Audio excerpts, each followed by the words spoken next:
എല്ലാവർക്കും നമസ്കാരം. പുതിയൊരു വീഡിയോയിലേക്ക് എല്ലാവർക്കും സ്വാഗതം.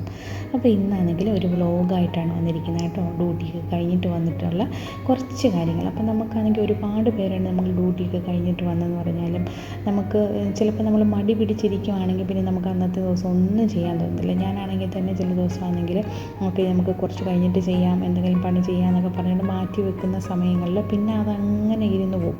പിന്നെ കുറച്ച് കഴിയട്ടെ പിന്നെ മടി പിടിച്ചിരിക്കും. അപ്പം ഡ്യൂട്ടിയൊക്കെ കഴിഞ്ഞ് വന്നിട്ട് പെട്ടെന്ന് കുളിക്കുന്നതിനൊക്കെ കഴിഞ്ഞ് ഫുഡൊക്കെ കഴിച്ച് കഴിഞ്ഞ് പിന്നെ പെട്ടെന്നാണെങ്കിൽ അടുക്കളയിലോട്ട് കയറി നമ്മുടെ ജോലിയെല്ലാം കഴിഞ്ഞ് കഴിയുമ്പോഴത്തേന് പെട്ടെന്ന് നമുക്ക് ജോലിയെല്ലാം തീർക്കുകയും ചെയ്യാം. പിന്നെ നമുക്കത് ഒരുപാട് സമയം ഉള്ളതുപോലെ പിന്നെ ബാക്കി നമുക്ക് തോന്നുകയും ചെയ്യും.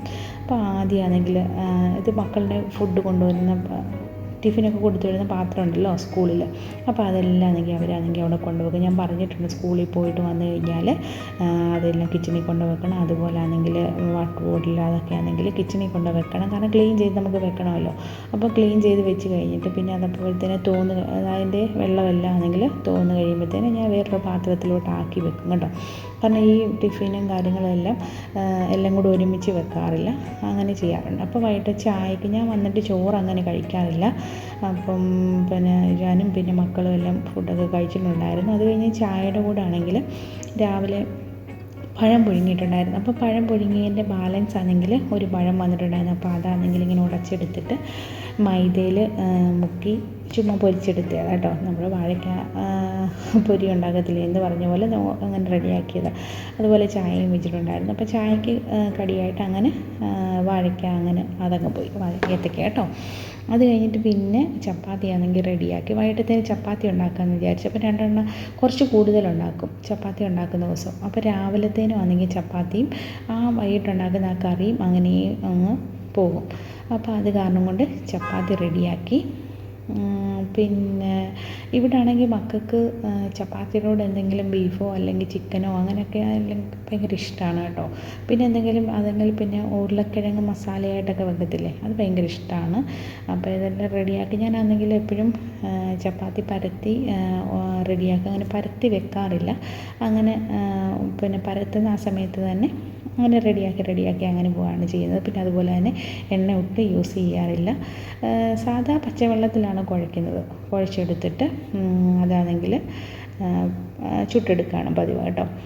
അപ്പം പിന്നെ ചപ്പാത്തി ഉണ്ടാക്കുന്ന ദിവസം പിറ്റേ ദിവസം ആണെങ്കിൽ ഒരു ആശ്വാസമാണ്. കാരണം ആണെങ്കിൽ രാവിലെ ആണെങ്കിലും കുറച്ച് ബാലൻസ് ഇരിപ്പുള്ളത് കൊണ്ട് രാവിലെ കുറച്ച് താമസിച്ച് എണീച്ചാൽ മതി. എന്നാലും രാവിലെ ഒരു 4:30-5 മണി മാക്സിമം ആ സമയമാകുമ്പോഴത്തേന് എഴുന്നേൽക്കും. കാരണം കുറച്ച് താമസിച്ച് പോയി കഴിഞ്ഞാൽ അങ്ങോട്ടും ഇങ്ങോട്ടും കുളിയും നനയും എല്ലാം കൊണ്ട് വരുമ്പോഴത്തേന് സമയം പോകും. അത് കാരണം കൊണ്ട്, കാരണം രാവിലെ എല്ലാം ചെയ്ത് വെച്ചിട്ട് വേണ്ടേ പിന്നെ വീണ്ടും ആണെങ്കിൽ നമുക്ക് ഡ്യൂട്ടിക്ക് പോകാൻ, അത് കാരണം കൊണ്ട്. അപ്പോൾ പിന്നെ നമുക്കാണെങ്കിൽ ഞാൻ പറഞ്ഞില്ലേ, ഇതൊക്കെ ആണെങ്കിൽ വേണമെങ്കിൽ നമുക്ക് കുറച്ച് നേരമൊക്കെ ഡ്യൂട്ടിക്ക് പോയിട്ട് നമുക്ക് ചില ദിവസമൊക്കെ ആണെങ്കിൽ ഡ്യൂട്ടിയിലൊക്കെ ഇരിക്കുമ്പോഴൊക്കെ ഭയങ്കര ക്ഷീണമാണ്, വന്ന് കുറച്ച് നേരം കിടക്കണം എന്നൊക്കെ ഓർത്തിരിക്കുന്ന ദിവസമാണെങ്കിൽ അന്നൊന്നും ചെയ്യാൻ തോന്നത്തില്ല. നമ്മളുടെ പണി നടക്കുമോ അതും ഇല്ല, എന്നിട്ട് നമ്മൾ കിടന്നുറങ്ങുമോ അതും ഇല്ല. അങ്ങനെ ചില ദിവസങ്ങളൊക്കെ പറ്റിയിട്ടുണ്ട്. പിന്നെ ചില ദിവസമൊക്കെ ആണെങ്കിൽ ഉറങ്ങാൻ കിടന്നു കഴിഞ്ഞ് കഴിഞ്ഞാൽ പിന്നെ ഒരു സമയമാകുമ്പോഴായിരിക്കും എഴുന്നേൽക്കുന്നത്. കൂടെ ആണെങ്കിൽ മക്കളും കൂടെ കിടക്കുകയാണെങ്കിൽ പിന്നെ അവരാണെങ്കിൽ അതുപോലെ തന്നെ. അവരാണെങ്കിൽ സ്കൂൾ കഴിഞ്ഞിട്ട് വന്നു കഴിഞ്ഞാൽ അവർ പെട്ടെന്നാണെങ്കിൽ എന്നാൽ പിന്നെ ഞാൻ എപ്പോഴും പറയാറുണ്ട്, എന്നെക്കാട്ടി മുന്നേ അവർ സ്കൂൾ കഴിഞ്ഞിട്ട് വരാറുണ്ട്. അപ്പോൾ ഞാൻ എപ്പോഴും അവരോട് പറയാറുണ്ട്, ഫുഡൊക്കെ കഴിച്ച് കഴിഞ്ഞിട്ട് നിങ്ങൾ കുറച്ച് നേരം കിടന്ന് ഉറങ്ങണം എന്നൊക്കെ പറയാറുണ്ട്. പക്ഷെ അവരുറങ്ങത്തില്ല. അവരാണെങ്കിൽ ഞാനും വന്നു കഴിഞ്ഞ് ഒരു 4 മണി 4:30 ആകുമ്പോഴത്തേന് ആ സമയം കഴിയും അവരെന്തെങ്കിലും കയറി കിടക്കും. പിന്നെ കയറി കിടന്നു കഴിഞ്ഞാൽ പിന്നെ അറിയാമല്ലോ, ഒരു ഉറക്കമാണെങ്കിൽ തുടങ്ങിക്കഴിഞ്ഞാൽ പിന്നെ ഇവരെ ഒന്ന് എഴുന്നേൽപ്പിക്കാൻ വിടുന്ന പാട് അത് ഭയങ്കരമാണ്. നമുക്ക് തന്നെ ചില സമയങ്ങളിലൊക്കെ ദേഷ്യം വരും. കാരണം വിളിച്ച് ഇങ്ങനെ ഇരിക്കണം. വിളിച്ച് കഴിഞ്ഞാൽ എഴുന്നേൽക്കും അതുമില്ല. അപ്പം ഞങ്ങളിപ്പോൾ അത് പറയാറുണ്ട്, നിങ്ങൾ ഉറങ്ങണ്ട, വൈകുന്നേരം എന്നിട്ട് നേരത്തെ ആണെങ്കിൽ ഫുഡൊക്കെ കഴിച്ചിട്ട് നേരത്തെ കയറി കിടന്നോളാൻ പറയും. അപ്പോൾ അടുത്ത ആഴ്ച അവർക്ക് എക്സാമൊക്കെ സ്റ്റാർട്ട് ചെയ്യുകയാണ്.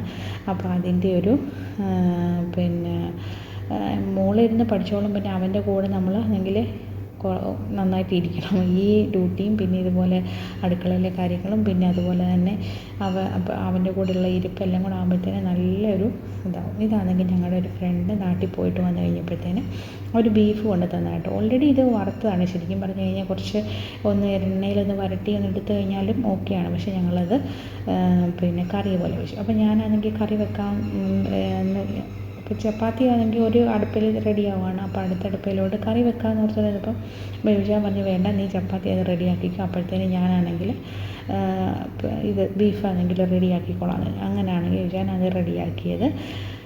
ഇവിടെ പിന്നെ ഭയങ്കര ചൂട് തുടങ്ങി കേട്ടോ.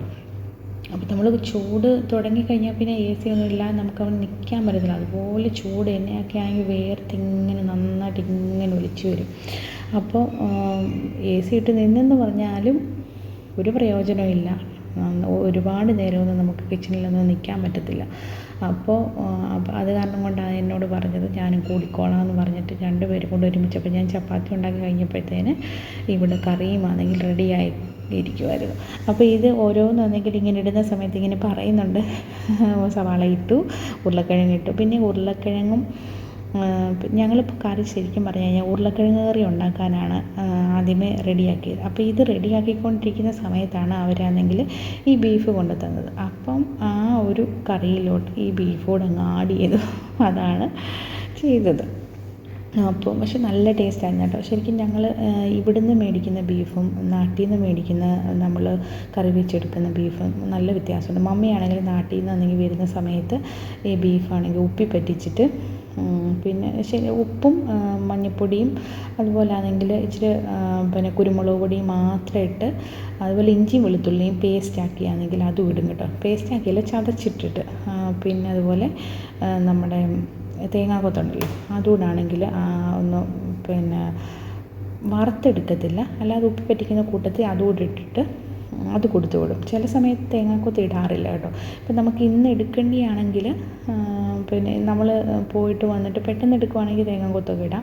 ഇല്ലെങ്കിൽ നമുക്ക് കുഴപ്പമില്ല, അത് കൊണ്ടുവന്നിട്ട് ഫ്രീസറിൽ വെച്ചാൽ മതി. അതാണെങ്കിൽ ഒരു കുഴപ്പമില്ല, നല്ല ടേസ്റ്റുമാണ്. പക്ഷെ ഞാൻ ഇവിടെ നിന്ന് മേടിക്കുന്ന ബീഫ് ഉപ്പി പറ്റിച്ചിട്ട് ഞങ്ങൾ ചെയ്ത് നോക്കി, വരട്ടി ചെയ്തു. പക്ഷേ ആ ഒരു ടേസ്റ്റ് ഒരിക്കലും നാട്ടിലെ ബീഫിൻ്റെ ടേസ്റ്റ് ഒരിക്കലും കിട്ടാറില്ല കേട്ടോ, ഒരിക്കലും കിട്ടാറില്ല. അപ്പം ഇതാണെങ്കിൽ കഴിച്ച് അപ്പം എല്ലാവർക്കും ഇഷ്ടപ്പെട്ടു. അപ്പോൾ ഞങ്ങളാണെങ്കിൽ ചപ്പാത്തിയും ബീഫ് കറിയുമായിരുന്നു. അപ്പോൾ അത് കാരണം കൊണ്ട് അത് രാവിലെയും അന്ന് പിറ്റേ ദിവസം രാവിലെ അത് തന്നെ എടുത്തു. കാരണം ചപ്പാത്തി ഞാൻ പറഞ്ഞില്ലേ കൂടുതൽ കുറച്ചുണ്ടാക്കുമെന്ന്. അതുപോലെ കറിയാണെങ്കിലും തലേന്ന് ഇങ്ങനെ വെക്കുന്ന ദിവസം കുറച്ചേറെ ഉണ്ടാക്കും. പിന്നെ ദോശയോ അല്ലെങ്കിൽ പിന്നെ ഇഡലി അങ്ങനെയൊക്കെയുള്ള ദിവസം മാത്രമേ ഉള്ളൂ. അതുപോലെ പുട്ട്, ഇടിയപ്പം അങ്ങനെയൊക്കെയുള്ള ദിവസമാണെങ്കിൽ രാവിലെ ആണെങ്കിൽ റെഡിയാക്കുകയാണ് പതിവ്. പിന്നെ ഇടിയപ്പം ഒന്നും രാവിലെ എഴുന്നേറ്റിരുന്നിട്ട് പിന്നെ കുഴച്ച് അതിന് റെഡിയാക്കാനുള്ള സമയമൊന്നും ചില സമയത്ത് കിട്ടാറില്ല. ഞാൻ പറഞ്ഞില്ല, രാവിലെ ആണെങ്കിൽ ഒരു 4 മണി 4:30 ആകുമ്പോഴത്തേന് ഞങ്ങൾ എഴുന്നേറ്റ് കഴിഞ്ഞാൽ എല്ലാവരും കൂടെ ഞാൻ പാചകത്തിന് കയറും. ഞാനാണെങ്കിൽ മോനെ ഒരുക്കാനും അങ്ങനെയൊക്കെ അങ്ങനെ പോവും. അത് കഴിഞ്ഞിട്ട് പിന്നെ എല്ലാവർക്കും കൂടെ ആണെങ്കിൽ ഇരുന്നിട്ട് ഈ പറഞ്ഞ പോലെ പിന്നെ ഫുഡെല്ലാം കൂടെ റെഡിയാക്കി പിന്നെ കുളിയും നനയെല്ലാം കൂടെ കഴിഞ്ഞ് എല്ലാവരും കൂടെ ഇറങ്ങുമ്പോഴത്തേനാണെങ്കിൽ 6:35 ആകുമ്പോഴത്തേന് ഞങ്ങൾ ചില ദിവസം 6:30 ആകുമ്പോഴത്തേന് വീട്ടിൽ നിന്ന് ഇറങ്ങും. അപ്പോൾ ഇത്രയും എല്ലാം കൂടെ ആണെങ്കിൽ നമുക്ക് ചെയ്യാനുള്ള സമയമൊന്നും കാണത്തില്ല രാവിലെ. അപ്പോൾ രാവിലെ ആണെങ്കിൽ ചോറിനാണെങ്കിൽ അതുപോലെ കുക്കറിലാണെങ്കിൽ ഓൾറെഡി പിന്നെ വേവിച്ച് വെച്ചിട്ടായിരിക്കും പോകുന്നത്. പിന്നെ തലേ ദിവസമാണെങ്കിൽ കറിയൊക്കെ റെഡിയാക്കും. അങ്ങനെയൊക്കെയാണ് ചെയ്യാറുള്ളത്. പിന്നെ ഒരു ദിവസം ഇപ്പോൾ ഇന്ന് വെക്കുന്ന കറി നാളെയാണെങ്കിലും കൂട്ടുന്നതിന് ഇവിടെ ആർക്കും മടിയൊന്നുമില്ല. അത് കാരണം കൊണ്ട് റെഡിയാക്കുന്ന സമയത്ത് 2 ദിവസത്തിന് വേണ്ടിയുള്ള ചില ദിവസം റെഡിയാക്കാറുണ്ട്, പതിവാണ് കേട്ടോ. ഇപ്പോൾ പ്രത്യേകിച്ചാണെങ്കിൽ നോൺ വെജ് എന്തെങ്കിലും റെഡിയാക്കുന്ന സമയത്ത് 2 ദിവസത്തിനുള്ളതായിട്ടാണ് കറിയൊക്കെ വെക്കുന്നത്. അപ്പോൾ നമ്മുടെ ബീഫാണെങ്കിൽ ബീഫിൻ്റെ ഡീറ്റെയിൽ ആയിട്ട് നമ്മൾ റെഡിയാക്കുന്നതൊന്നും ഞാൻ പറഞ്ഞിട്ടില്ല. കാരണം എന്ന് വെച്ച് കഴിഞ്ഞാൽ നമുക്കറിയാവുന്നതല്ലേ, എല്ലാവർക്കും അറിയാവുന്ന കാര്യങ്ങളാണ്. അപ്പോൾ നിങ്ങൾക്കാണെങ്കിൽ സെപ്പറേറ്റ് ബീഫിൻ്റെ കറിയുടെയൊക്കെ ആണെങ്കിൽ റെസിപ്പി അറിയണമെങ്കിൽ ഞാനതാണെങ്കിൽ സെപ്പറേറ്റ് ഒരു വീഡിയോ ഒക്കെ ആക്കി ചെയ്യാം കേട്ടോ. അപ്പോൾ ഞാൻ മെയിനായിട്ട് ഇങ്ങനെ വ്ളോഗ് ചെയ്യാനാണെങ്കിൽ ചെയ്യാവുന്ന കാരണം എന്ന് വെച്ച് കഴിഞ്ഞാൽ പല വീഡിയോസും ഞാൻ നോക്കിയപ്പം നമ്മളിങ്ങനെ വ്ളോഗ് ചെയ്യുന്ന വീഡിയോസും ഡേ ഇൻ മൈ ലൈഫ് അങ്ങനെ ചെയ്യുന്ന വീഡിയോസിനൊക്കെ വ്യൂസ് കൂടുതൽ വരുന്നത്.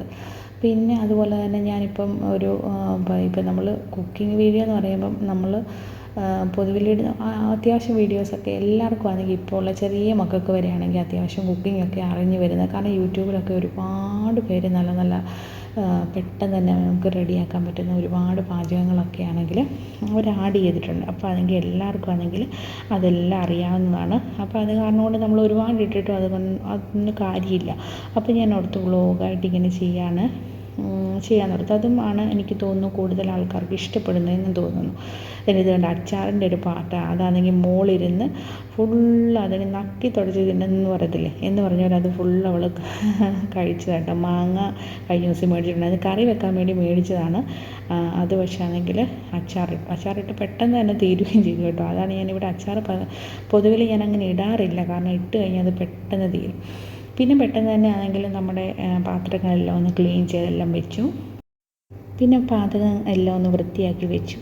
അപ്പം കുറച്ച് ഫോട്ടോ ഞാൻ ഇതിനകത്ത് ആഡ് ചെയ്യുന്നത് വെച്ച് കഴിഞ്ഞാൽ ഒത്തിരി ഡിഫറെൻ്റായിട്ട് ഞാൻ വന്നിട്ടുണ്ട്. അത് കാരണം കൊണ്ട് ജസ്റ്റ് ഒന്ന് ആഡ് ചെയ്ത് കേട്ടോ.